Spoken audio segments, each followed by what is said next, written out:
What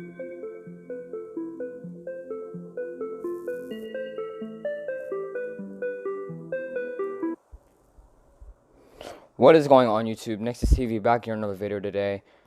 This is another Lens video, and there's only maybe 2 or 3 more episodes until the series is over. This episode takes place right after the last episode ended, where Hiro realizes where Dante's going for a last stand. So let's get into it now. The arrival.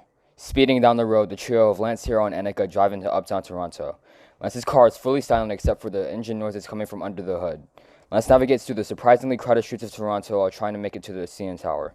Lance makes a hard right and pulls up in front of the CN Tower. The 2 cars screech to a stop, and Lance turns his engine off and sits for a minute. He thinks for a second and suddenly gets a call on his phone.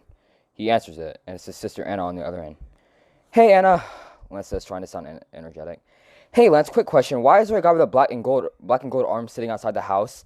Anna says frantically. "Relax, that's Bucky. He's cool. I told him to look after you guys. There's some bad people watching the house." Lance replies to her calmly.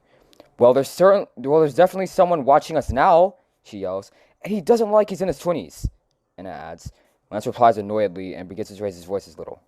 "Well, of course he doesn't, because he's 107, Lance says, speeding up his speech toward the end of his sentence. He hangs up and puts his phone away, and is jostled by a knock on his window from Hiro. He opens his car door and gets out of his car as Annika gets out of the Camaro and walks up beside Hiro. "Come on, Lance, it's the final battle, just like in the movies," Hiro says as he starts to walk up to the entrance of the CN Tower. Annika giggles and looks over at Lance before he yells, "Wait!" Hiro stops and turns around to ask why and what are they waiting for. "Look, I know you guys are down for this, but I have to do this on my own," Lance says. "What?" Hiro asks. "Lance, have you lost it?" he continues. "Look, Dante played me. That was no one's fault but mine," he says as his voice goes into a sort of raspy whisper. Annika looks at Lance with sad eyes. They dart back and forth as if to see if Lance is being real or not. "I have to handle this myself," he says. Annika tries to rationalize with Lance and tells him that since Dante has the last vial, he'll be stronger than ever. Lance shakes his head and looks her in the eye. "I've taken on guys with mechanical wings, archers, and purple genocidal aliens. Some guy with a metal stick is nothing," he says with a smile while laughing. Annika shows a broken smile and begins to shed tears. "Hey, Annika, I'm going to be fine," Lance says reassuringly.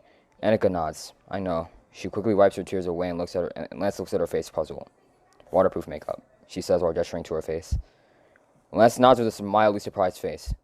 "I should tell my sister to get some of that," Lance says jokingly. He walks over to Hiro.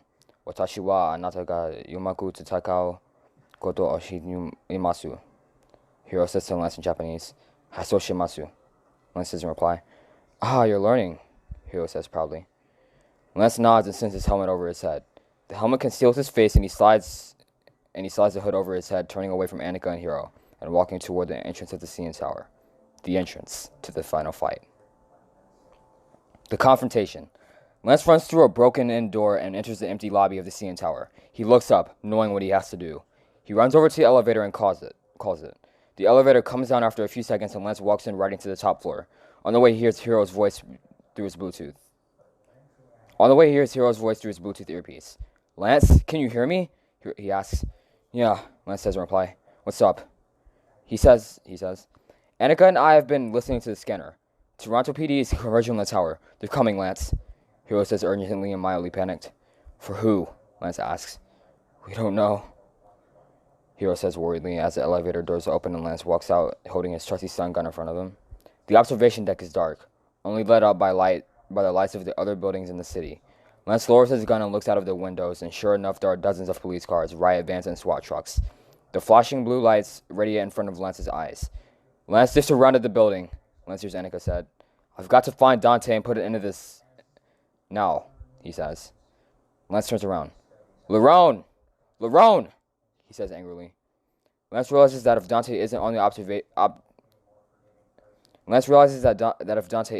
observer deck, he's on the roof. Lance looks out the window and braces himself. He runs out the window and throws himself through it, hearing air whipping around him. He backflips midair and shoots a web up to the edge of the large circular roof, flinging himself back up. He lands on the roof, and when he shifts his head up, there's a news helicopter shining a huge spotlight on him. The sound of propellers is deafening. We have spotted Lance Davidson. As you know, over a month ago is when Lance Davidson's identity along with Peter Parker's was revealed. It is unknown what Parker is, but tonight we have found Davidson. The news reporter says, Hero, why do they have the dang news out here? Lance says, surprised. I don't know, just find Dante and end this now, Hero says. Got it, Lance replies. He turns around and his eyes widen. Hello, Davidson, he hears.